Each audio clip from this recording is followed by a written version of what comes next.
Okay, I'm back. I tuned it up.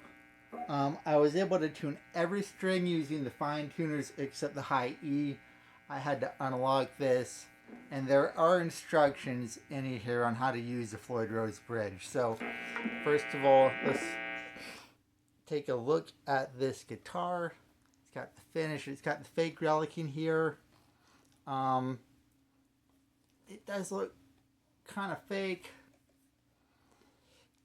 but it's all right. The idea is to look like a shred guitar from the 80s that's been around since then. We have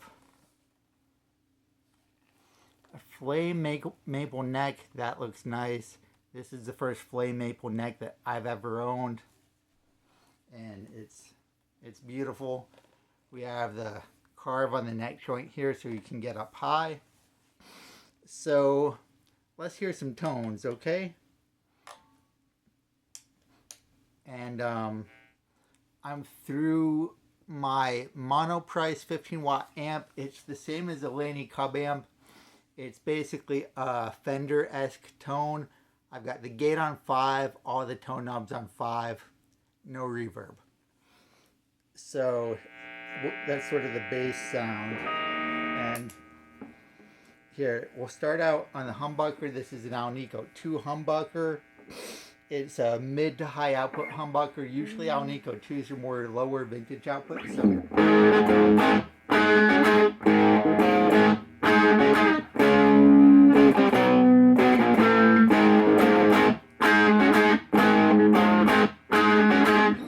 pretty nice.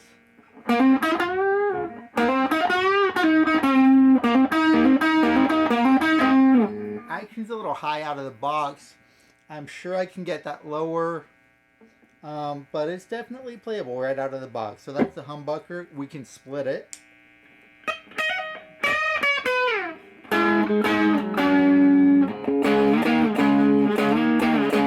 So there to split. So that's a pretty nice difference.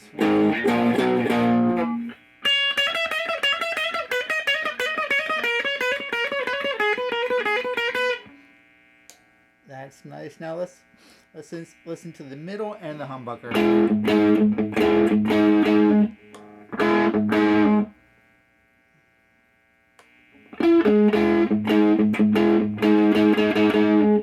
And let's split it.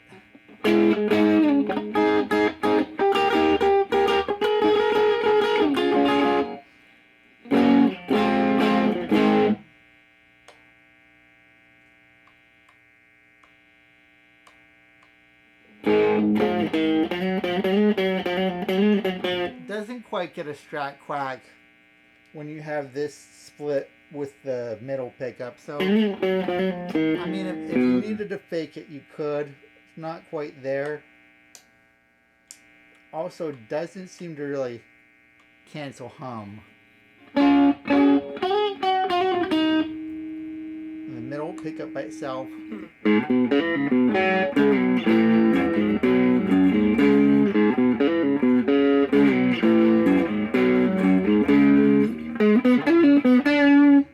This is a pretty high output middle pickup. It's about 11K.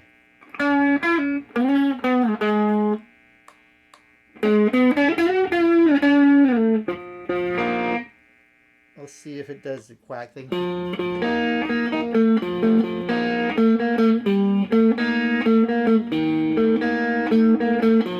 Yeah, neck and middle we get that quack.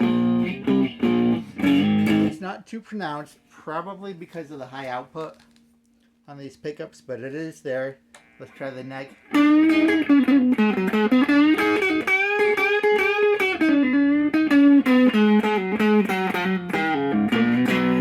Yeah, that sounds nice. That sounds nice. So we've got sort of a semi-clean sound right here. And then I've got a Tube Screamer clone. So I've got the volume and the tone all the way up, the drive all the way down.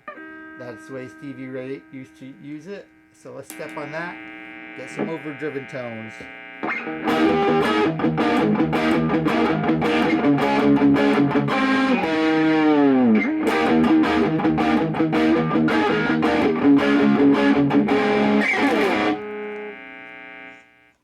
that's it. That is it. Bridge humbucker, that tone. Yeah, this is hair metal.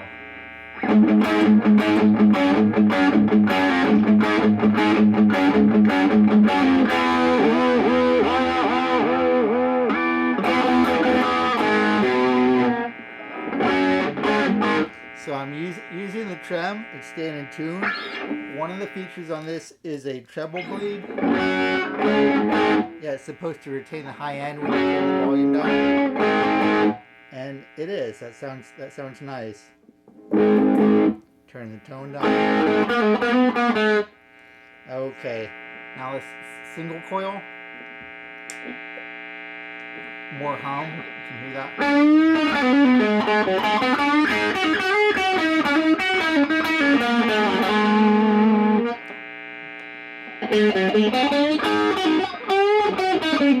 You know, I think with the overdrive, the bridge and the single coil in the middle, it sounds more Strat-like than it does clean.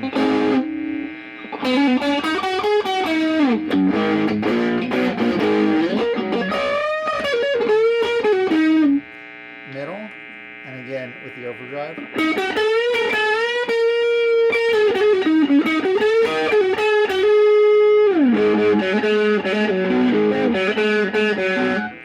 Okay, neck and middle. You can hear the hum go down. That's hum canceling. A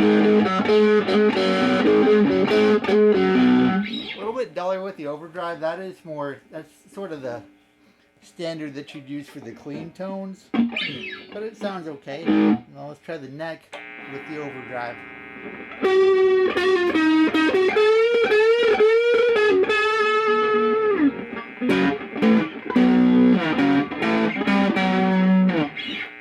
It sounds nice.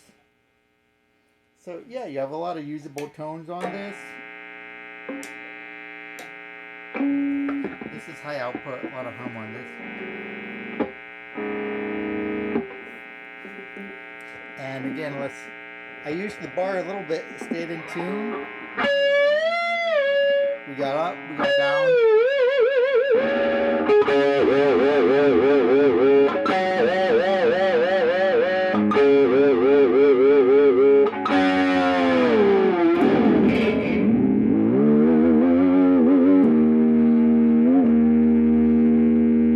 So this was under $400. And the trem can pull up and down. I'm probably going to adjust this and see if it can go down only. It's in tune right now, but you get a little bit better tuning stability if you go down only. That's the way Eddie Van Halen used it. So that's good enough for me. And if you go down only, if you try to do things like, see if you try to bend strings, the string will go out of tune a little bit. If you bend the other one, and if you have it set to down only so it can't pull up, that doesn't happen. The string will stay in tune if you bend another string. So I'll probably set this up down only, no up pull. The action is not terrible. I would imagine it can be a little bit lower. That shouldn't be a problem. Now, I've heard other people say this. Looking at this guitar, you might expect a super thin neck and high frets, which would be sort of the standard shredder vibe. And it's not quite what I would think of as a shredder neck. It's not vintage either, so it's somewhere in between.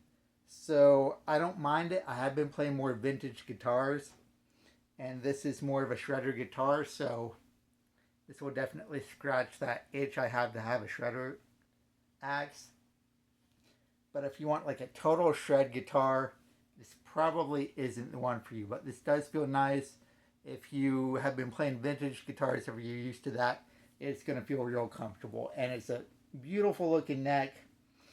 Frets, again, kind of low. Not what I expected. Not terrible. It's fine. But I think a lot of people who want a guitar like this would be looking for higher frets and a thinner neck. But this is what Steve Brown, a trickster, this is what he wanted, so I imagine this is what he likes. And they came in a lot of different finishes. This green, though, this is the most 80s finish I could get, don't you think? I just love the look of the green on the black. So, so far, you know, I like it. I like it. I think I got my money's worth. It was under $400, so under $500 with the case and shipping and tax. Happy with that. You don't have to get the case with it. I always get a hard shell case with my guitars. I mean, I cart them around, so a hard shell case is good.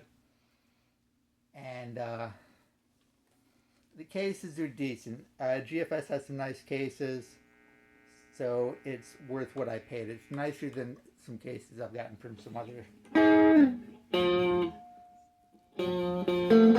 Oh, that's nice. This is the neck and the middle coil. I turned down the volume, and we do have that treble bleed, so it's keeping the high end when you turn it down. Normally when you turn the volume down on a guitar, you lose some of the high end, but it's right here.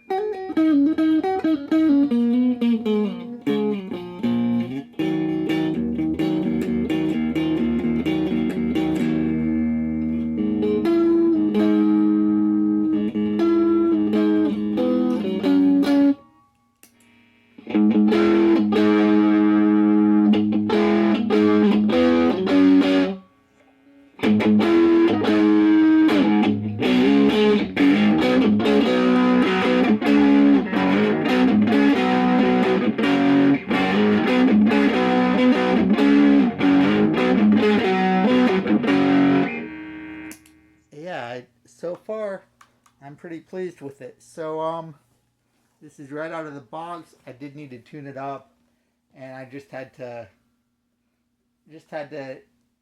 take the lucky nut off to tune the high E string. Everything else I could still tune it with the lucky nut on.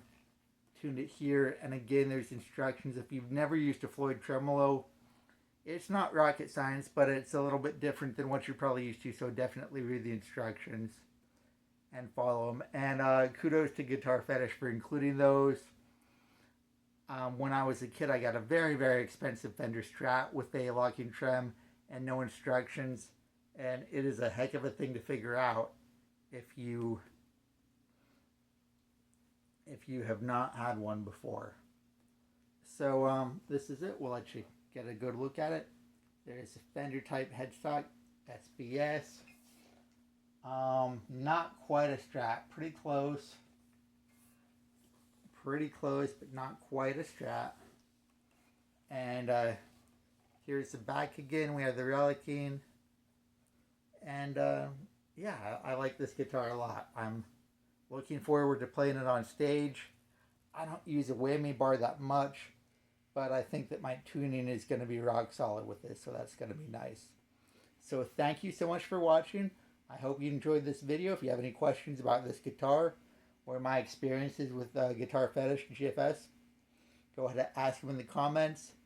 They didn't send this to me. I have no relationship with them. I just bought this with my own money and wanted to do an unboxing right away when I got it, so the internet could get a look at it and see what I think. So thank you so much for watching. If you like this, like, comment, subscribe, and I hope that you're having a wonderful day. Take care.